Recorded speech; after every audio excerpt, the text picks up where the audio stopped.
So there I was, standing there in the church, and for the first time in my life, I realized I totally and utterly loved one person. And it wasn't... and it wasn't the person...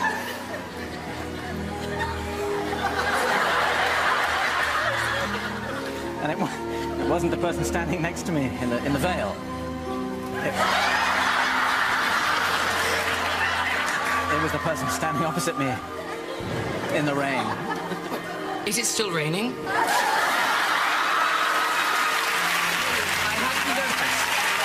Let's start the show!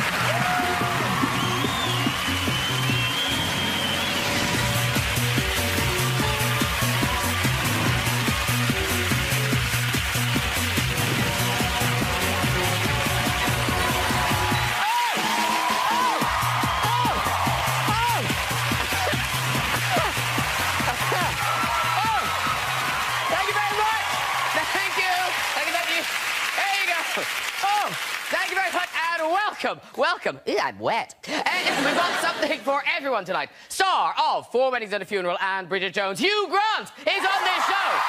Yes, he is. Oscar-winning actress and writer Emma Thompson is on that sofa.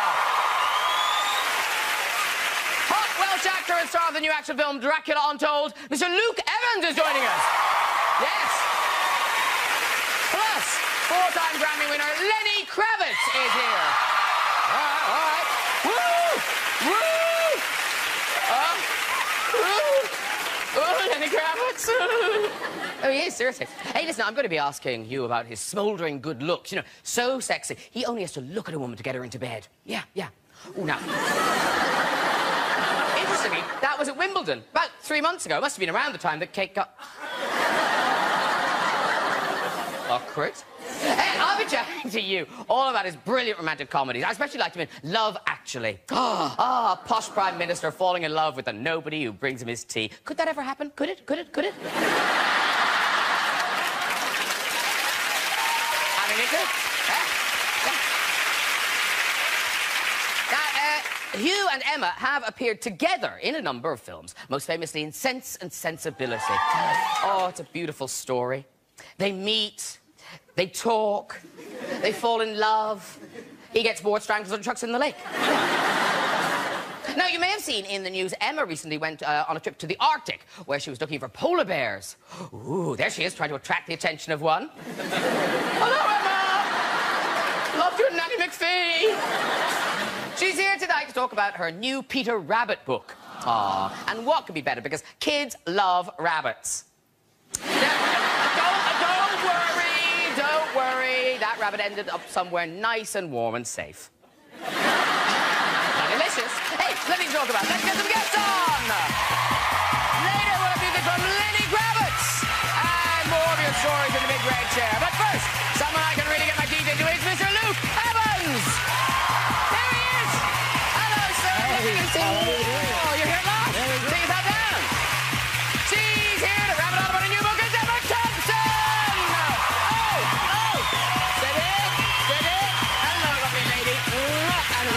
Have a seat here with Ed Thompson. And he's a guest I love, actually. It's Hugh Grant. How are you? Yeah, go ahead. Everyone's hugging.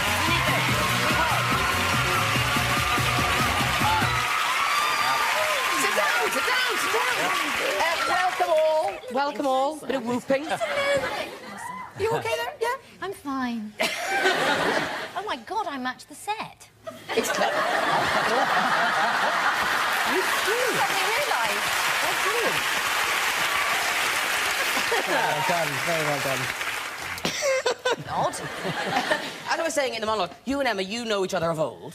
What do you mean, old? Well, no, previously. No, fair We enough. have, but we've never liked each other, which is interesting. What a long show this will be. But I didn't realise that, Emma, you have worked with Luke.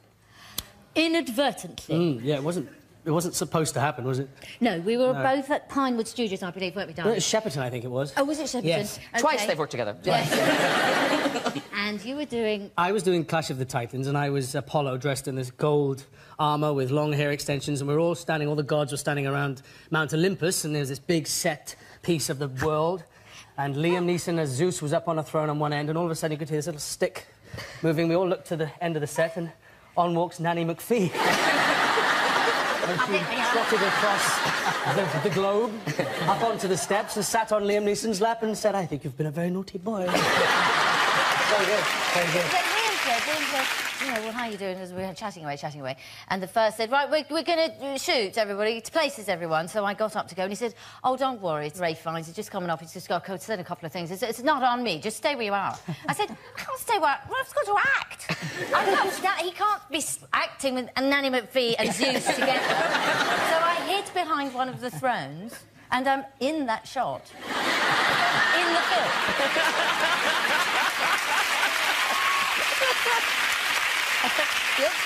The other thing we noticed about the two of you, because there are pictures of you doing the red carpet together in the various films you've done, and it seems to me you have very different red carpet sort of approaches. So here's a picture of the two of you on the red carpet. Now, you looking very debonair and studied, and slightly appalled, and then you. Red carpet does seem to send you slightly bonkers, Emma. Yeah, that's not my natural habitat. Well, look, it's like you came up with photobombing. I mean, here's Will Ferrell and his lovely wife. They're on the red carpet, looking perfectly pleasant, and then right behind them... That's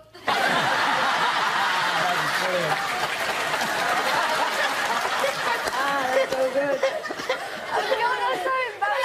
But it can't even be people you know, because even new stars just coming blinking into the spotlight, just kind of it's award season. Finally, this is my moment. Here's Lupita Nyong'o. That seems mean. It's her first red carpet and you're doing it. She's done 18 red carpets by the time we were on that one. She was relieved, believe me. You'd do anything for a laugh by then. Because, look, you know, the red carpet thing, are you a bit like Mr. Grant? Have you got a look? Have you got a... well, I'm attempting something. OK, try it into 5 there. 5. OK, so... Luke, over here. Luke. No, too friendly. Look, Smolder. Oh.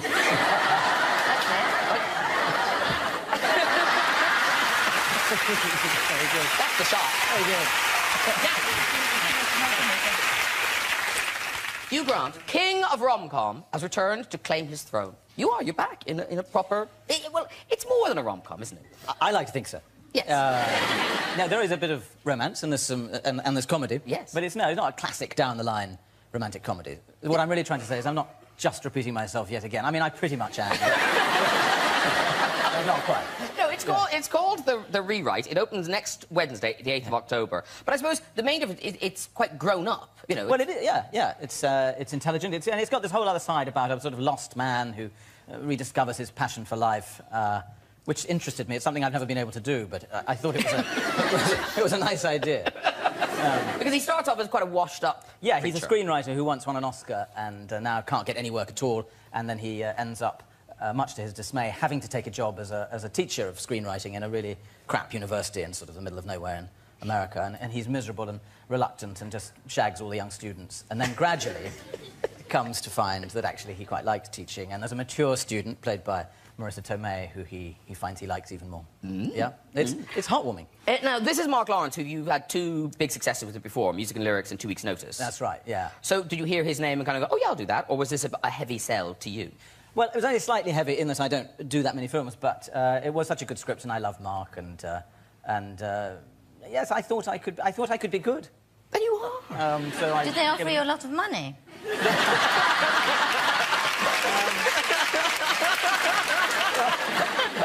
That is yes. Sometimes that is why we work, of course. Well, not me, love. I'm just in it for the love of acting. I've always... No, it's my blood, really. But I read in an interview you saying how you sort of helped work the script and develop the script. Yeah. Did you, any of those terrible kind of Hollywood executives, because they're really cringy kind of Hollywood meetings, did you bring many of those experiences to the script? Well, I've certainly had them, as much as anyone. I mean, my my very first encounter in Hollywood, before I ever got any success, I was out there auditioning for some film, and I was in this office one-on-one with this very distinguished producer-director, and he wanted to just hear me reading, and so I started reading, and he was a sort of man in his 60s, silver-haired, and I got about halfway through the first page, and I just saw him out of the corner of my eye stand up, and then he started to go, "Oh, my God. Oh, my God." And then was sicker than any man I've ever seen in my life. It was like a cat being sick. It was, it was literally, you know, you read about projectile vomiting. But he was on the floor, and I had to didn't know what to do. I just arrived in Hollywood the first time in my life, boy from Hammersmith, to sort of pick him up, and he filled the waste paper basket with puke. And anyway, I thought it was my acting, but it turned out to be Mexican food he had. Did you get the job? Oh, yeah, I got the job. But I slept with him, which I think was...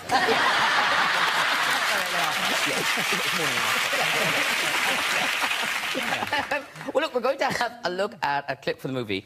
This is you. You've just arrived at the university, and this is you making a very bad... Yes, I get slightly drunk at the induction ceremony and party, and I'm introduced to this terrifying Shakespeare professor. Played by the great Alison Channing, who's just... Yeah, exactly. Here it is. Movies? We're talking about literature.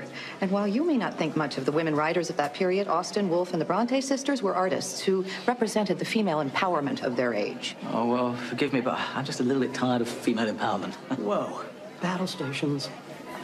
Dr. Lerner, you must have an opinion on this. I have a wife and 4 daughters. I have no opinions. What exactly is your opinion, Mr. Michaels? Another glass? Well, thank you so much. That's nice. But just honestly, everything seems to be about female empowerment nowadays. You know, any meeting I go to in Hollywood, someone says, "You know what we need? A kick-ass girl. That'd be a great twist." Except every movie has a kick-ass girl. You know, some martial arts, CGI, slow-motion woman who kicks the crap out of every man in her path. Can I tell you what would be truly innovative? A movie without a kick-ass girl. Or better yet, a movie where a woman gets her ass kicked.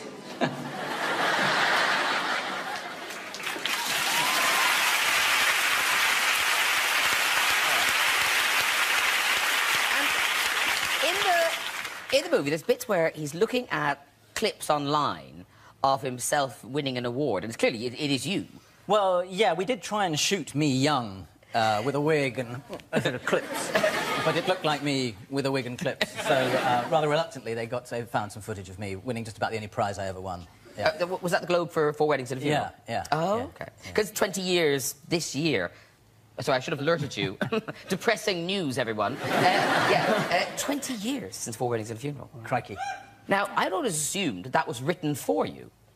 No, I had to audition. And in fact, I was very much unwanted. Richard Curtis, after the audition, did everything in his power to stop me getting the part. And it was a very traumatic audition. I remember going, and for some reason, it was at the Jim Henson studio, you know, where they make the Muppets. And we were actually in this great big studio, and so I was auditioning in front of director, producer, writer, and 50 full-size Muppets. And it was unsettling. And what did you have a video of your best man speech, or... That's right. Well, I thought I'd made rather a funny speech at my brother's wedding, so I thought I'll take that along and that'll charm them. But in fact, I think it slightly sickened them, because they were looking for someone kind of more middle of the road, and I think I looked really sort of hoity-toity, up my own arse, posh. So, but anyway, I got the part in the end. I think they couldn't find anyone else. And that speech, did it upset your brother? Or did he find it funny? Well, Yeah, I got away with it. He said, my brother, poor chap, is prone to having big styes in his eye, and he got one on the day of his wedding. And he said, whatever happens, just don't make a joke about my stye. So I based the entire speech around it. You know, I hope that my brother will keep you in the style to which you're accustomed. I said, yeah, it was all right. Poor brother. Yeah. But also, it's that weird thing, going auditioning for things, you know, you prepare, or you're right for it, or you're wrong for it, everything. But, Luke... Like, to audition for something like Dracula, there's not a lot you can do. I mean, I'm going... Like, well, yeah. What did you do? Well, I did my meeting on Skype, the 21st century way of getting a job, and I've got fangs. I have natural, quite large, you really do. enhanced canines. Yeah, I'm looking at myself now. Yeah. They are quite large, and during the Skype meeting, I sort of kept leaning in and going, And you know, on that first day when I actually did meet them all, I was expecting to bring it up, you know, we did notice your fangs, and they hadn't even noticed I had them. And then they noticed every day while we were shooting the movie and asked if I could keep taking them out, but they were actually mine. Yeah, weird that. But they are. They're massive, yeah. I never noticed them before. When I was 7, I had all the side ones taken out. I don't know why, but teeth grow till they touch. Did you know that? I did not know that. So they didn't have anything to touch. They just kept growing. Yeah. Yeah. I could whistle in very strange places for about a year. I can't now. I've got the teeth have grown back. Curses. But I could, so yeah. Looking forward to that. Now, we mentioned the two of you working together, you and Emma. Obviously, brother and sister in Love Actually, which I sort of... You forget that you're the brother and sister in that movie. And then lovers in Sense and Sensibility. Beautiful. Of course,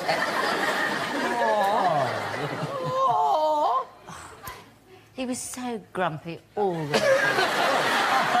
So grumpy. He knew me. He'd known me for years. There was nothing there for him. He knew that I wasn't going to cough up.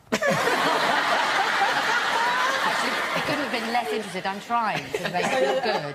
But in fact... I did let you down on that. I was grumpy, fat, bad, and got arrested halfway through the shoot. Yeah. Well, you were so famous because you hadn't been famous. We'd done 2 films together where neither of us was famous, and then you were suddenly very famous because of 4 Weddings. What were those other 2 films? Impromptu, where you played Chopin in a terrible wig. Yes. And The Remains of the Day, where you got killed in the war. Yes, very sad. Very sad. Yeah, and of course, famously directed by Ang Lee. Yes. Now, did you both feel the same about Ang Lee, or was one of you keener on Ang Lee than the other? Could that be a leading question? Yeah, it sounds like I think we all ended up adoring him. We adored but him. The opening, the first initial scenes were tricky because he was a man of very few words, partly because his English wasn't great at that time, and also because he was this great sage from Taiwan, and he was like Grasshopper, and you waited for his words of wisdom. And I remember doing quite an easy scene with Emma, walking down beneath some trees. I thought we were being rather good, and we went up to Ang Lee, who was sitting at the monitor afterwards, and said, "What do you think, Ang? What do you think?" And he said, very boring. And it was really crushing. He hadn't developed the thing of telling, you know, English actors, me in particular, I have to be told I'm marvellous all the time. I haven't got any of that. So it was... I remember him saying to Kate Winslet, "You will get better." So, and he said to you, oh, yes. Could you do one like a bad actor? Yeah, and I said, I think you've seen that one, though. But the scene that I think everyone remembers... And it's Funnily enough, we called him Fang Lee, I remember that. Just in Which wasn't hilarious at the time either. But the scene that everyone loves is the proposal scene, where the whole way through it, you think you can't get together with you because he's married. Yes. And then finally, you discover that he's not married. He's not married. So if you just watch the beginning of that scene, because it is very, very lovely. Then you...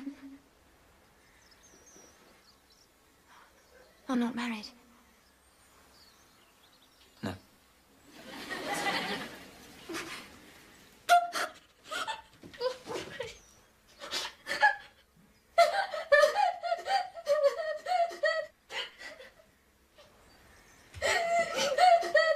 Now, it's very good fun.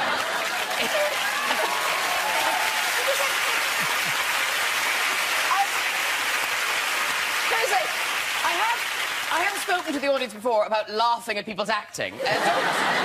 Don't be doing that. It was very good. But It's supposed to be funny. That was the point. I started crying. We got halfway through it, and you said, "You're not going to do it like that, are you?" Well, I don't like anyone being good in a scene with me. I hate that. I was supposed to be full of love for you, and I felt nothing but undiluted loathing. did you really not know she was just going to bawl the whole way through it? No, because you've done that thing that really good actors do in rehearsal of sort of almost nothing. So you don't... They keep it. They save it. And then I get that bloody thing. No, because you kept going. Yeah, all the way through. That's the gag. But you are incredibly good at the crying, Emma. I mean, there's that one. There's The Remains of the Day. That crying, A lot of crying, is sensational at the end of it. And, of course, Love Actually. Everyone loves the Love Actually crying. heart-wrenching. No, see, look. Everyone loves that crying. Horrible. Do you have a shortcut to crying? No. Like a dead dog or whatever? No. No, I don't. No. But are you upset when you're crying, or are you just like Yes, I'm crying generally now? speaking pretending to be somebody else. And that person, whoever whatever it is in some difficulty for whatever reason, and that produces the emotion required to Well, fascinating. Fascinating. I could no more do it than fly. I have to have a woman come and blow Vicks Sinex into my eye. And even then, all you get is 3 yards of snot. But Luke, because you wouldn't think, Luke, you know, appears in, these big action movies, but you do cry. Yes, at the wrong times, I usually do. I think about it too early on in the scene and then end up crying when I'm supposed to be happy, and then by the time I have to cry, I've already started. It's a common problem. It's a common problem. No, because even in Dracula, that you squeeze some tears out. I've got a fly on my drink. Oh, that's... You don't want to be... Oh, my God, the fly is in the wine, There's it's a fly dying. in my red wine. Now, Can't let that can you cry now? Oh, look, hold on. Save the... Oh, look. Fly, be free. This will be back.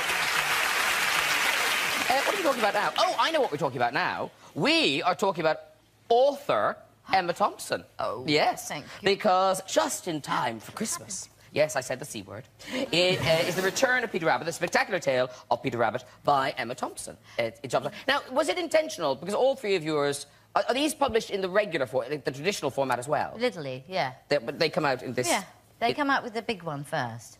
And then we go... And then they go little again, yeah. And obviously, taking up that mantle of Beatrix Potter is very scary. But this is your third one. Yeah. And the other two very well received. So was this kind of easier in a way to write? Sort of. I mean, I would never have done it. They were very clever about it, because they sent me a little... I got a little box wrapped in brown paper and string, and in it was a letter from Peter Rabbit. It was... I think they put it here. Have you got look, it there? Look, I'll show you. I mean, that's so... I would never... If they'd just written and said, oh, you know, will you write another Beatrix Potter story? I would say, don't be ridiculous! She was Beatrix Potter! She's one of the greatest authors who ever lived. I can't do that. But they didn't. They sent me that. Nibbled oak leaf? Yeah, and then a little letter, which he's written. It's from Peter. Oh, adorable. From Peter. Yes. And I couldn't say no, and there was a little packet in with his jacket. Obviously, I tried to get into it. And I just thought that's such a beautiful idea. And also, because I, of course, am slightly mad, I finally thought maybe he did write it. Just maybe, he actually wrote me that letter. I'm going to do it. So that's why I did it, because it was a very original invitation. If you'd said no, do you think they'd have sent you another box with one of his ears? At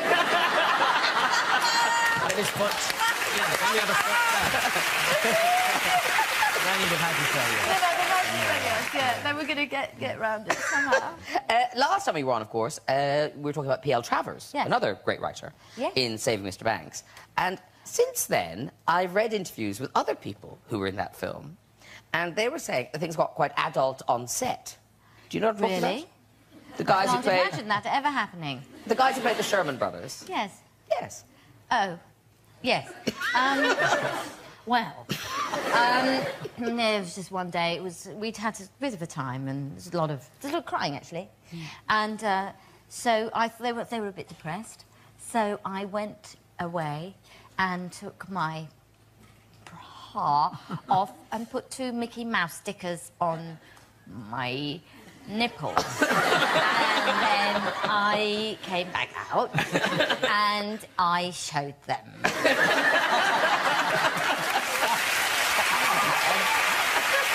I like to think that's the moment. Yes. Yeah, they're appalled. They're completely... They're actually... and pitying. That's what's that. And we must quickly mention Emma Thompson, very exciting, returning to the London stage for the first time in 25 years. Oh, God, don't mention it. Please don't mention it. I'm All so right. frightened. It's not for next year. Don't worry, forget it. Forget you ever heard that. But it is happening, Sweetie Todd. Yes, it is. Sweetie I'm Todd. going to go and do that thing, singing at the ENO.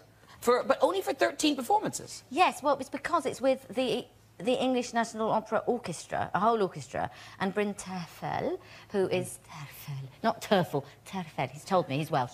And he's quite difficult to pin down, because he's, a world-famous baritone. And they only do, like, 2 or 3 so we're actually very lucky to have him for 13. Oh, OK. Because Luke Evans, how long were you in Miss Saigon for?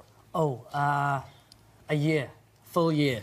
Long time to do the same thing every night. Does your brain just go to mush while you're doing that? Yes. Yes, it does. When you do something for that long, about after 6 months, you just go into this autopilot. It's quite terrifying because you, at points during the show, it's a musical where the music doesn't stop. So if you mess up, you've got to find where you are and carry on. They don't stop. There's 25 people playing instruments, so you have to just find out where you are. And there was one duet with solo saxophone, it's called, with the leading lady, and it was a Saturday afternoon. Matinee. Don't go see matinees, especially on a Saturday. And I glazed over, as one does, 6 months in, and completely was thinking about what I was going to have for dinner. And she's singing at me, falling in love with me, and then I come back in, I'm like, shit!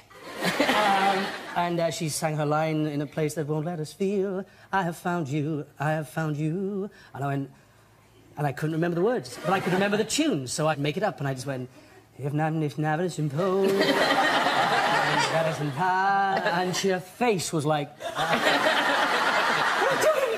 but she carried on like a true pro, and it was only afterwards that I realised I had my family. I'd forgotten that they were in. That's probably what I was thinking when I was going to take them for dinner. And I went up to them, I was like, did you enjoy the show? Oh, I said, I had a terrible moment. I said, I forgot my words, and my mum went, oh, we thought you were speaking Vietnamese. No, it's me making the window. Terrible. But that's all behind you. The boredom of live theatre is behind you now. Oh, it's not boring. It's wonderful. Have you ever been in a play, you Grant? Yes, I have. OK.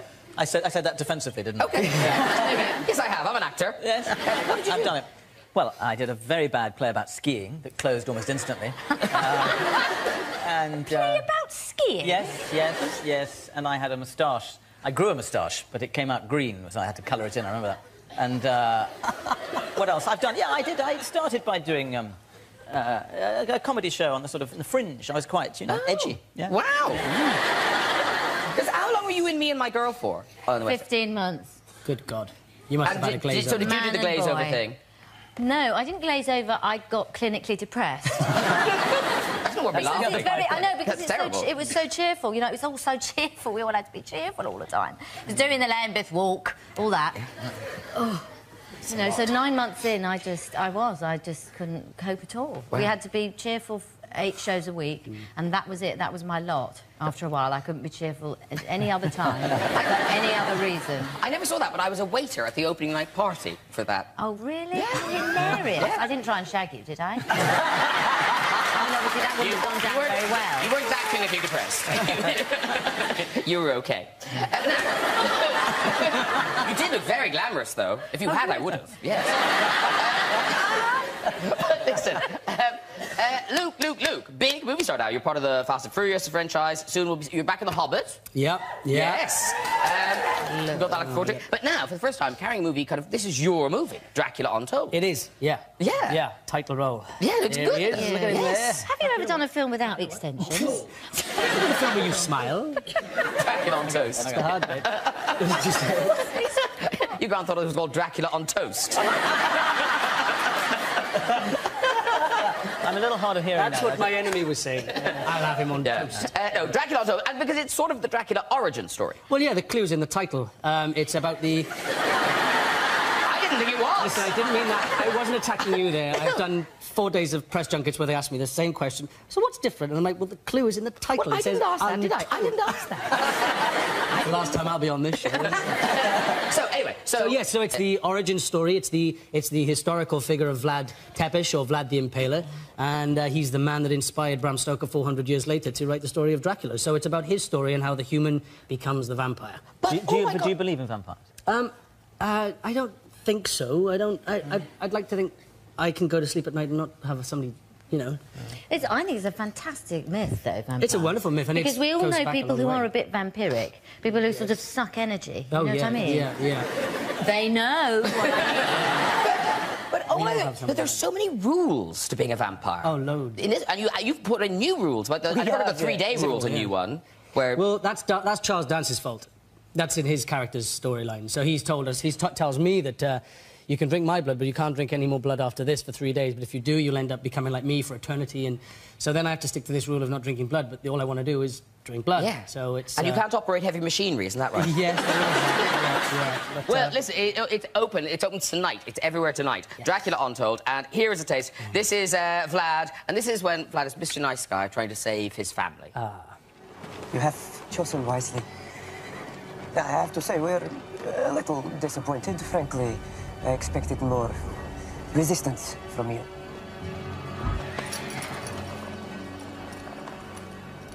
Run to your mother. What? Now.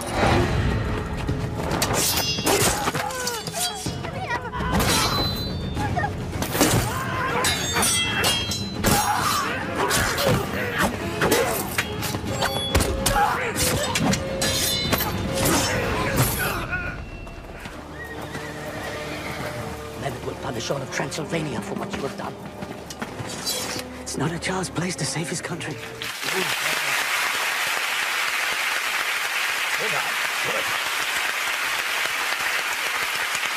everyone, it is time for our musical guest tonight. Unbelievably, it is 25 years since this man's first album, and now he's back, performing the title track from his 10th album, Strut. It is the one and only Mr. Lenny Kravitz!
Pleasure. Very good.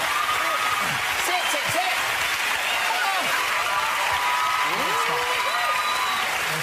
They are loving a bit of Lenny. They're liking it. Yeah. Woo! And now, it is crazy that's your 10th album. That is the title track off the 10th album. Yes, yes. 10. But what's crazier is, so here's the album, and a lot of them, just look at the state of you on the cover of that. Look at that. Is that you? Absolutely. Prove it. Literally out.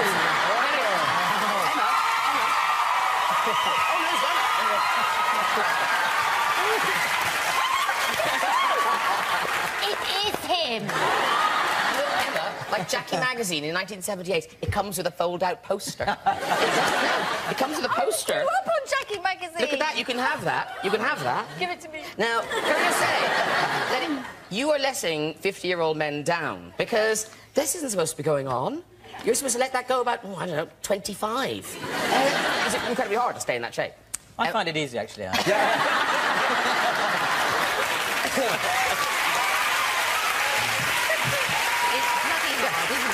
You know, I eat healthy, I take care of myself, you know, trying to go for the next 50. Okay. Yeah. Absolutely. If you're doing that when you're 100, that's just wrong. Neither of us want to be here then. Fortunately, none of us will be. You may be. He will be. Yes, absolutely. He'll be doing a farewell tour. Here we go. Strut. Might be more like limp. With a travelator going past the front of the stage. Look at him lifting a foot. Now, but here's the thing. Yes. You wrote these songs while filming Hunger Games? Yes, yes, yes. But how is that possible? Is it just that much hanging around? I had to stay awake for 2 weeks because, as you all know, those actor hours are quite ridiculous. Hellish. And I'm up at 5 in the morning and working till the evening. And I started to hear this music at night. And I thought maybe it would just be one song, but they kept coming and coming. So at that point, I have the choice of either letting it go or not sleeping. So I stayed up for 2 weeks, wrote the album, and that's how it went. It happened very quickly. So you did it all just on the phone, on your own phone? Yeah, just recording on the iPhone, just putting all the bits down, all the parts, all the orchestrations. And then I went down to the Bahamas where my studio is and recorded the album. And the Bahamas, where my studio is. I just had to point that out. That's the coolest line I've ever had anyone say. You're invited anytime. Lenny, she will show up. No, I will show up. Okay, you know that's not a problem. This isn't some showbiz, you know, fling. This is serious, you know. It's like... She won't want to see the studio, though. They've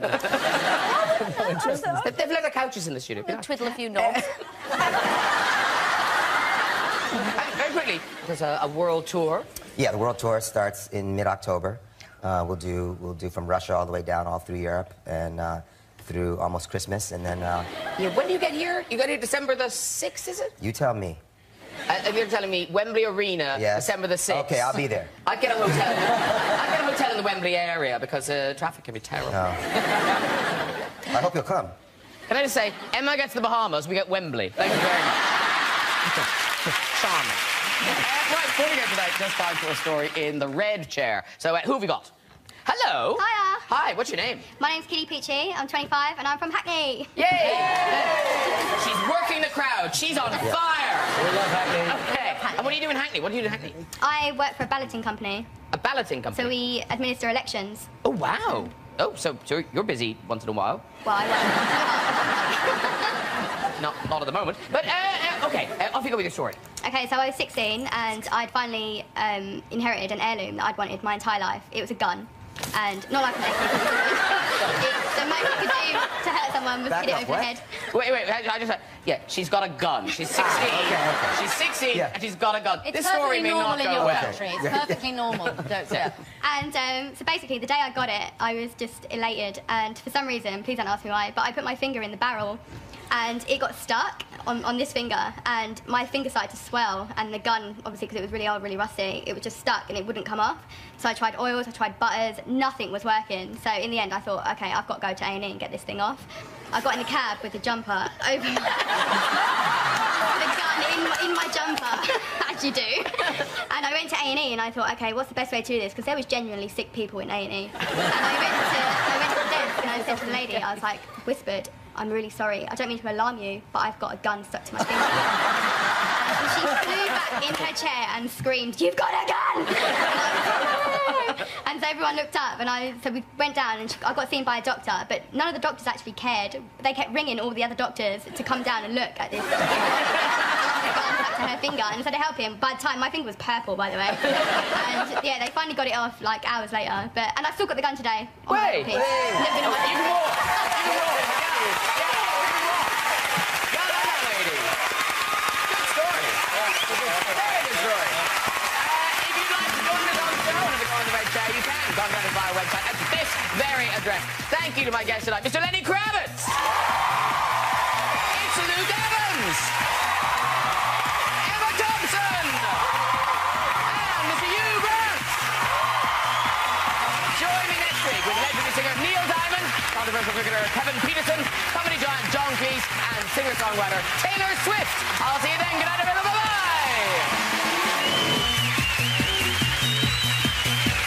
Live at the Apollo.